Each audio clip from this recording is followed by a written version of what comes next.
Oke, halo, halo, halo. Sebentar. Mana tripod saya? Oh, ini. Oke.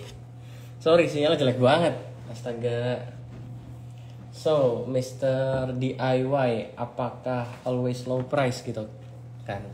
Saya sendiri baru baca ya prospektusnya. Saya baru baca prospektusnya. Ternyata dia kan melepas 10% saham, melepas 10% saham, di mana biasanya kalau kita IPO itu kan yang kita lepas, kita bukan melepas saham tapi menerbitkan saham gitu kan, perusahaannya nerbitin saham baru.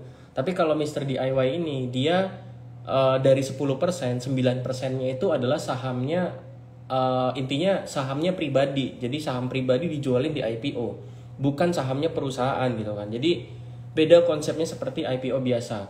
Artinya apa? Artinya yang 9% ini itu masuknya bukan ke perusahaan tapi ke uang si Pak ke kantung si Pak Azhara Alpina SDN BHD ini gitu kan. Sepemahaman saya gitu kan.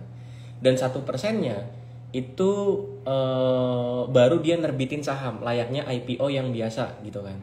Jadi sebenarnya penggunaan dananya, penawaran dia kan IPO 4,1 triliun. Penggunaan dananya itu udah hanya dari hanya dari penawaran umumnya aja. Di mana penawaran umumnya itu adalah yang 1% itu 251 juta lembar saham atau kurang lebih 415 miliar. Itu yang dipakai untuk penggunaan dana.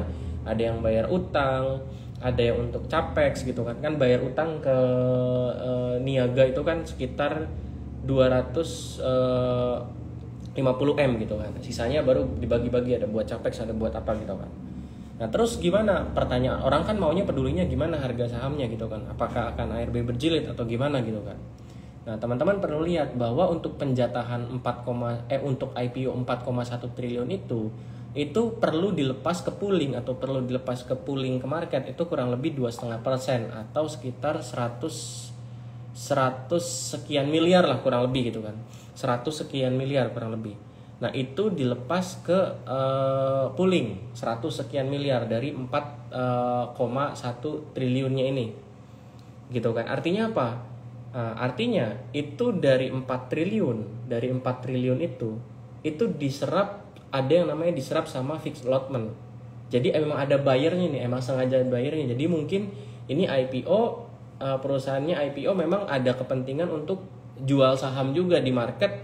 Jadi transaksinya itu di market gitu. Kenapa? Ya karena mungkin fee-nya rendah gitu, nggak kena pajak yang besar. Makanya dia IPO-in, mirip kayak baby lah kurang lebih. Mirip kayak baby. Nah terus gimana harga sahamnya? Apakah menarik gitu kan? Nah kita tahu sendiri bahwa penjatahannya besar.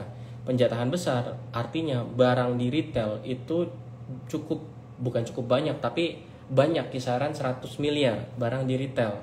Karena yang pesan di atas 100 juta aja itu dapatnya 100%, yang pesan di bawah 100 juta itu dapatnya 40%-an kalau saya nggak salah, 40 atau 50%, saya lupa. Lengkapnya boleh ke Instagram Kosudarsan, saya nggak hafal gitu kan.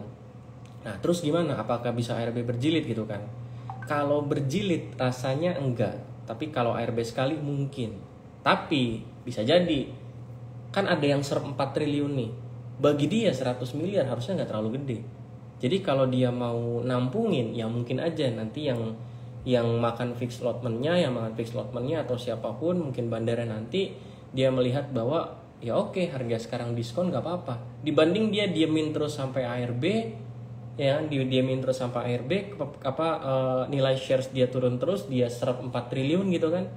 Kalau menurut saya rasanya yang serap fixed allotment ini akan pelan-pelan nyerap barang retail di market seperti itu. Gitu sih. Jadi apakah akan ARB berjilid? Kalau berjilid rasanya enggak, tapi kalau turun terus itu mungkin. Kalau turun dan sideways sambil turun pelan-pelan itu mungkin. Hari ini apakah mungkin ARB? Mungkin ARB, kecuali bandarnya sangat baik, dia tahan gitu kan. Kayak sekarang kan IEP-nya lagi dekat-dekat kuning nih, kelihatannya ada yang nahan nih, menjaga optimisme. Kelihatannya ada orang yang sedang menjaga optimisme melalui IEP-nya, dia pasang IEP-nya. Tapi nanti kita lihat sampai 658 apakah IEP-nya akan bertahan gitu kan, seperti itu gitu sih. Gitu teman-teman. Jadi buat yang dapat 100% mungkin sedikit deg-degan ya, tapi kalau yang dapat di bawah 100% mungkin bisa tenang sedikit gitu. Seperti itu. Cuma ini IEP-nya kita lihat dicabut nggak ya? Tahan, saya coba pindahin ya ininya ya. MDI dibanding nonton muka saya kan lebih baik nonton muka MDI ya. Wah, ada yang lawan. Kita lihat nih, apakah yang lawan ini beneran sampai closing. Wah, ada yang ngebid 200.000, itu sih fake bid biasanya. Tuh, mulai cabut-cabut. Ini kemungkinan yang pesan-pesan 100 juta udah pada ini, yang mereka spekulasi aja, coba mainin IEP, siapa tahu ada pemain besar kepancing ikutan beli gitu kan. Nah, coba kita rubah kameranya ke belakang. Nah, kita lihat ya. Nah, itu menjelang closing. Nah, nanti waktu 2025 kuartal 2 itu udah nggak bisa cabut-cabut lagi di menit-menit akhir.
Kita lihat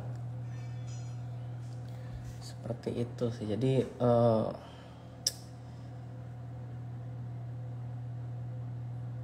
kita lihat aja di pancing ditadahin atau enggak deh sama bandarnya ya. Kalau saya jadi bandarnya sih saya tadahin, tapi tadahinnya enggak di sini, di ARB gitu kan. Kalau saya jadi bandarnya. Karena ada 4 triliun ini nih yang fix allotment-nya.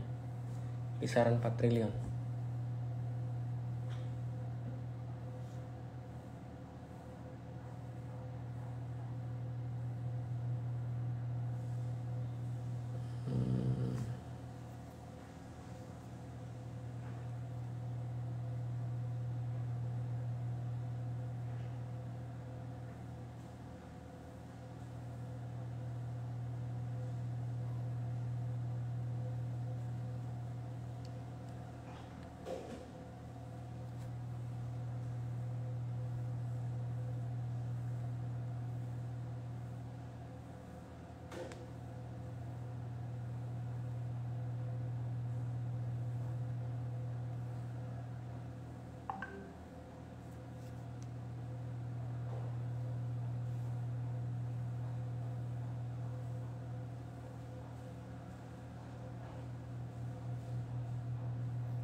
Oh, udah buka. Oh, tuh. Yang dapat allotment 100% gak usah panik tuh, bisa keluar rugi cuma 6%. Gitu kan, bisa keluar rugi cuma 6%.